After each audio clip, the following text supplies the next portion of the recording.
শুরুতে আমরা জানব যে নাজিল হওয়ার দিক দিয়ে এই সূরাটি কয় নম্বর সূরা।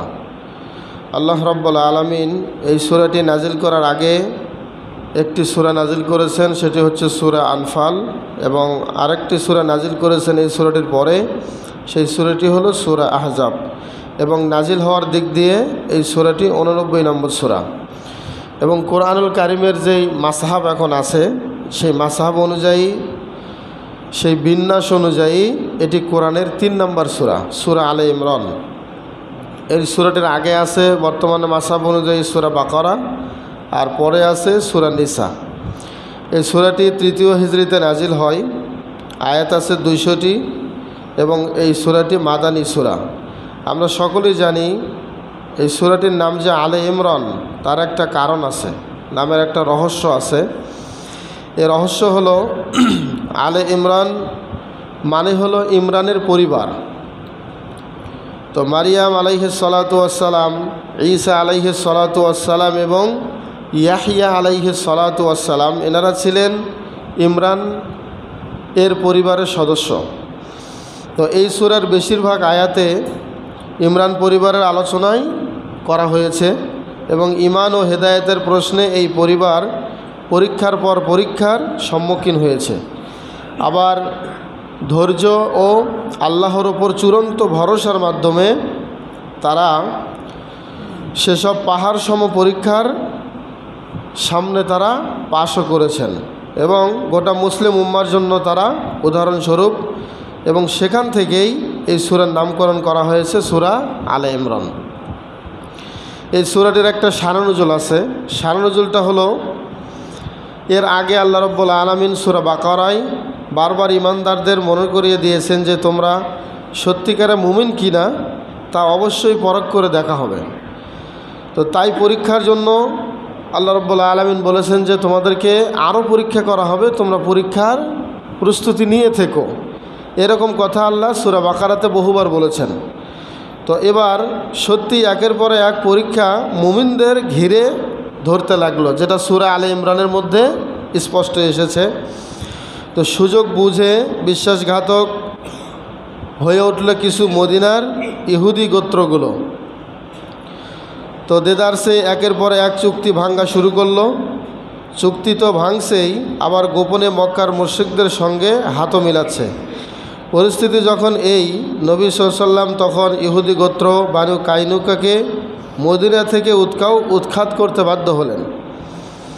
এই ঘটনায় ইহুদিরা খেপে গেল, আর এমনিতেই বদর যুদ্ধে হেরে গিয়ে মক্কার মুশরিকরা ক্রোধের আগুনে শুধু ফুসলাইতেছে, তারা জ্বলে পুড়ে ছারখার হয়ে যাচ্ছে, আর সেই আগুনে ঘি ঢালছে মদিনার ইহুদিরা।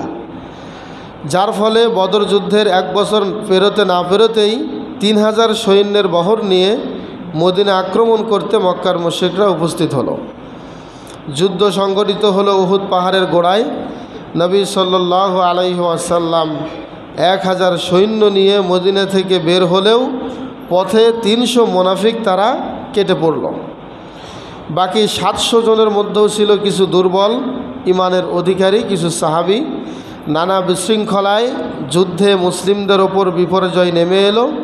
এর পেছনে মুনাফিকদের ষড়যন্ত্রের দায় ছিল যেমন সত্য, তেমনি সত্য যে মুমিনদেরও কিছু দুর্বলতা ছিল।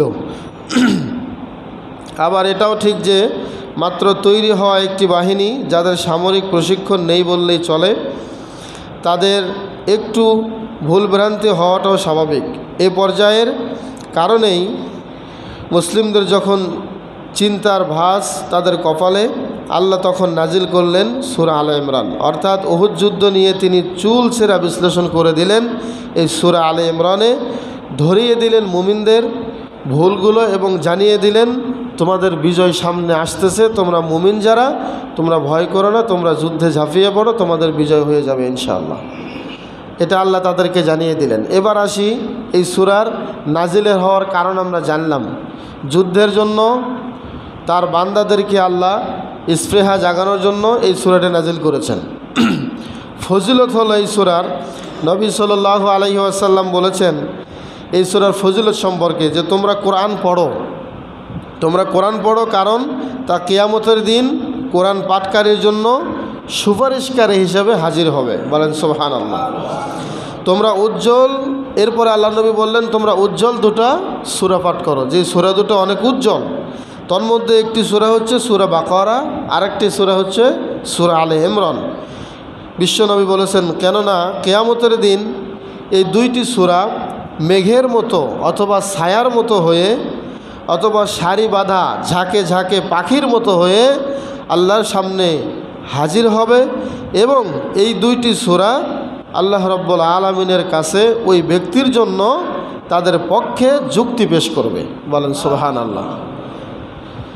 তিনি আরও বলেছেন, রাসূল সাল্লাল্লাহু আলাইহি ওয়াসাল্লাম বলেন, যে ব্যক্তি কোরআনের প্রথম 7টি সূরা আঁকড়ে ধরবে সেই ব্যক্তি অনেক জ্ঞানী, অনেক বুদ্ধিমান ব্যক্তি। এটি মুসনাদে আহমদের মধ্যে এসেছে। এবং এই সূরা দুটো পাঠ করলে যে কিয়ামতের দিন আল্লাহর সামনে এই সূরা দুটি ব্যক্তির পক্ষ হয়ে সাক্ষী দিবে এবং যুক্তি হাজির করবে, এই হাদিসটিও সহিহ মুসলিমের 804 নম্বর হাদিসে এসেছে। সম্মানিত উপস্থিতি, এখন আসি এই সূরা সম্পর্কে গুরুত্বপূর্ণ একটা কথা। সেটি হলো, এই সূরাতে কিন্তু আমরা জানি মারিয়াম আলাইহাস সালাতু ওয়াসসালামের ঘটনা এসেছে। তো এখানে একটা বিষয় স্পষ্ট হয়ে উঠেছে, সেটি হলো একজন মা তার চরিত্রকে যত বেশি শুদ্ধ ও পবিত্র রাখবে, তার নেক সন্তান জন্ম দেওয়ার ব্যাপারেও সম্ভাবনা তত বেড়ে যাবে। অর্থাৎ মা যেমন ভালো, সন্তান তার চেয়ে আরও ভালো হবে। কিন্তু একজন মায়ের চরিত্র যদি খারাপ হয় তাহলে সন্তান কিন্তু ভালো আশা করা যায় না। আপনারা কি বলেন, এটা কি ঠিক না বা ঠিক? এই সূরাতে বিবি মারিয়াম আলাইহাস সালাতু ওয়াসসালামের যে চরিত্র ফুটে উঠেছে, সেখানে এটাই স্পষ্ট হয়েছে তিনি ব্যভিচারিণী ছিলেন না। তার সন্তান এসেছে আল্লাহর পক্ষ থেকে, ফেরেশতার মাধ্যমে তার পেটের মধ্যে ফুৎকার দিয়ে এই সন্তানই বিবি মারিয়ামকে আবার পবিত্র করেছিলেন। শিশু অবস্থায় বলেছিলেন যে আমার মা জেনাকারিণী নয়, আমি একজন আল্লাহর বান্দা এবং তার পক্ষ থেকে রসুল। সুবহানাল্লাহ। তাহলে এই সূরাতে আমরা এটাও স্পষ্ট বুঝতে পাই। আর দুটি বিষয় জেনেই আমরা শেষ করব। প্রথম বিষয়টি হলো, ঈসা আলাইহিস সালাতু ওয়াসসালাম যখন তাওহীদের দিকে মানুষকে ডাকতে লাগলেন, বেশিরভাগ মানুষই তার বিরোধিতা করা শুরু করলো। তখন তার পাশে দাঁড়িয়েছিল অল্প কয়েকজন নির্ভেজাল ইমানদার মানুষ। কোরআন তাদের পরিচয় করিয়েছেন হাওয়ারি হিসেবে। কোরআনের মধ্যে তাদের একটা আরবি শব্দ এসেছে তাদের নাম দিয়ে, সেটা হচ্ছে আল হাওয়ারিয়িন। তো হাওয়ারি মানে হলো পরিচ্ছন্ন, ভেজাল মুক্ত এবং খাঁটি মনের অনুসারী যারা, তারা হচ্ছে হাওয়ারি। তো যারা সমস্ত বিপদের কথা ভুলে দ্বীনের সহযোগিতায় এগিয়ে আসে তাদেরকে বলা হয় হাওয়ারি। ঈসা আলাইহিস সালাতু ওয়াসসালাম যখন জিজ্ঞেস করেছিলেন, কে কে তোমরা আল্লাহর সাহায্যে এগিয়ে আসবে, তখন হাওয়ারিরা স্পষ্ট ভাষায় বলেছিল, আমরাই আল্লাহর সাহায্যে এগিয়ে আসব। তো কোরআনে এই হাওয়ারিদেরকেই আল্লাহ তাআলা উদাহরণ হিসেবে হাজির করেছেন, যাতে আমরা তাদেরকে নিয়ে স্টাডি করি, কিছু গবেষণা করি। তাদের দিকে তাকালে আমরা একজন সত্যিকার মুমিনের গুণাবলী কেমন হবে সেটা আমরা খুঁজে পাই। সত্যিকার মুমিনরা কিন্তু এরকমই হবে যে তারা ইমানের ওপরে অটল থাকবে, কখনো ইমান হারাবে না, সত্যকে সমর্থন করবে এবং সবসময় সত্যের সাথেই লেগে থাকবে। নিজেকে আমাদেরকেও এখন প্রশ্ন করার দরকার যে আমরাও কি কঠিন সময়ে দ্বীনের সহযোগিতায় দ্বীনের একজন খাদেমকে, একজন আলেমকে, একজন ইমামকে যখন তুচ্ছ তাচ্ছিল্য করা হবে, এই হাওয়ারিরা যেমন ঈসা নবীকে সাহায্য করেছিল, ঠিক আমাদেরও উচিত একজন ইমামের পাশে থাকা, একজন আলেমের পাশে থাকা, একজন দিনদার, একজন মুত্তাকি বান্দার পাশে থাকা। তাহলে কি হবে, যারা জুলুম করতে চাবে, যারা বিরুদ্ধাচরণ করতে চাবে, যারা মানুষকে হেনস্থা করতে চাবে, তারা এই সুযোগ পাবে না।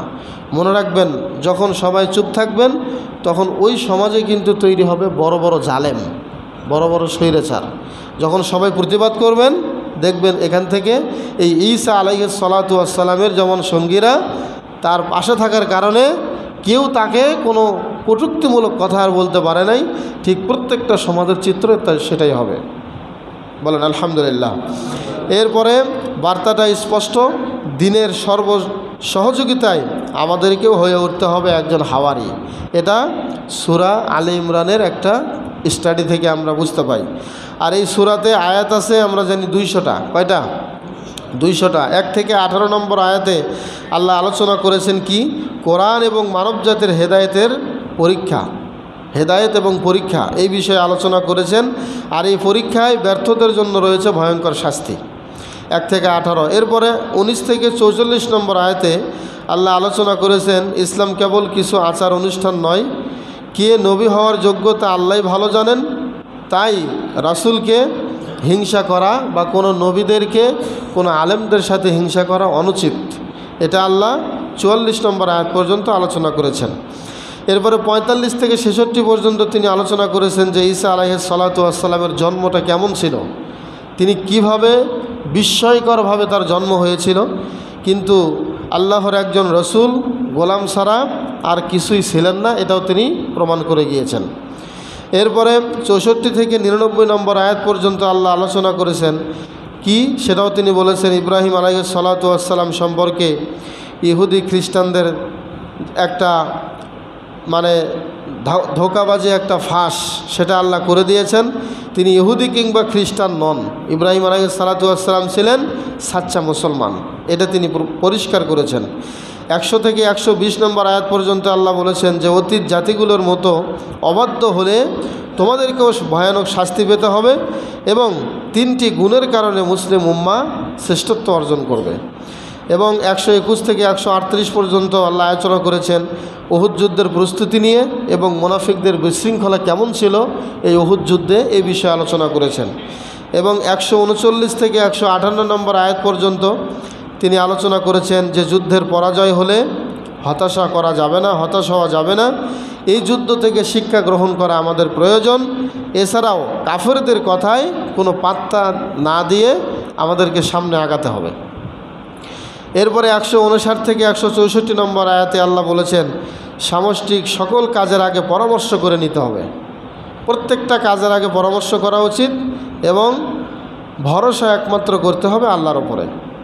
এরপরে 165 থেকে 186 নম্বর আয়াতে আল্লাহ বলেছেন যে উহুদের যুদ্ধের মাধ্যমে আল্লাহ মুনাফিকদের মুখোশ খুলে দিয়েছেন এবং দানের ক্ষেত্রে কৃপণতা না করা, পাশাপাশি জানমালের পরীক্ষা আমাদেরকে দিতেই হবে। অনেক সময় আমাদের শরীরের ক্ষতি হবে, আমাদের কিছু সম্পদও নষ্ট হয়ে যাবে, এগুলোর পরীক্ষার মাধ্যমে আল্লাহ আমাদের ঈমান পরীক্ষা করবেন। এবং 187 থেকে 200 নম্বর আয়াতে আল্লাহ বলেছেন যে বুদ্ধিমানেরা আল্লাহর একাত্মবাদ নিয়ে কোনো সন্দেহ করে না, পাশাপাশি তাদের জন্য রয়েছে জান্নাত আর কাফেরদের জন্য রয়েছে আগুন। এইভাবে আল্লাহ পাক এই সূরা আলে ইমরানের সমাপ্তি ঘোষণা করেছেন। পরিশেষে এই সূরাতে কিছু বিষয় নিয়ে চিন্তার দরকার আছে। যেমন এই সূরায় অনেকগুলো আয়াতে মারিয়াম আলাইহিস সালাতু ওয়াস সালামের আলোচনা উঠে এসেছে এবং মারিয়াম আলাইহিস সালাতু ওয়াস সালাম যখন মায়ের পেটে, তিনি যখন মায়ের পেটে, তখন তার মা দোয়া করেছিলেন। সেটা কি? সে দোয়াটা ছিল হে রব্বি, আমি আমার পেটের মধ্যে যে সন্তান ধারণ করেছি, হে রব, আমার পেটের যে সন্তান আছে তাকে আমি তোমার যেই বাইতুল্লাহ, তোমার যে ঘর, এই ঘরের জন্য আমি পুরোপুরি উৎসর্গ করার সিদ্ধান্ত নিয়েছি। এই নিয়ত কে করেছিল? মরিয়ম আলাইহিস সালাতু ওয়াস সালামের মা। তো যখন তিনি এই সিদ্ধান্ত নিলেন, তো তিনি আল্লাহর কাছে এভাবে দোয়া করছিলেন যে আল্লাহ, আপনি আমার পক্ষ থেকে এটা কবুল করুন, আমাকে একটা ছেলে সন্তান দান করুন, কেননা তুমি সব জানো, সব শোনো। এই দোয়া করলেন মারিয়াম আলাইহিস সালাতু ওয়াস সালামের মা, তিনি যখন পেটে। তো তার মা তো আর জানেন না যে তার পেটে মারিয়াম বিশ্ববাসীর জন্য উজ্জ্বল দৃষ্টান্ত, এত সুন্দর এবং পবিত্র একজন মহিলা তার পেটে আসছে, তিনি জানতেন না। এরপর মারিয়াম আলাইহিস সালাতু ওয়াস সালাম যখন জন্ম নিয়েই ফেললেন, আল্লাহ যখন তাকে দুনিয়াতে পাঠালেন, তখন মায়ের দোয়ার পরিপ্রেক্ষিতে আল্লাহ তাআলা তাকে কবুল করলেন এবং তার দেখভালের দায়িত্ব নিলেন জাকারিয়া আলাইহিস সালাতু ওয়াস সালামকে, তার খালু। অর্থাৎ মারিয়াম আলাইহিস সালাতু ওয়াস সালাম হলেন মেয়ে। তিনি নিয়ত করেছিলেন যে যদি ছেলে সন্তান হয় তাহলে সেটাকে আমি বাইতুল্লাহর খেদমতে দেব, কাবাঘরের খেদমতে দেব, কিন্তু জন্ম নিল কি? মেয়ে মানুষ। তখন আল্লাহ তাআলা তাকেই কবুল করলেন এবং মারিয়ামের মা মারিয়াম আলাইহিস সালাতু ওয়াস সালামকে দেখভালের দায়িত্ব দিলেন তার বোনের জামাই অর্থাৎ মারিয়ামের খালুকে।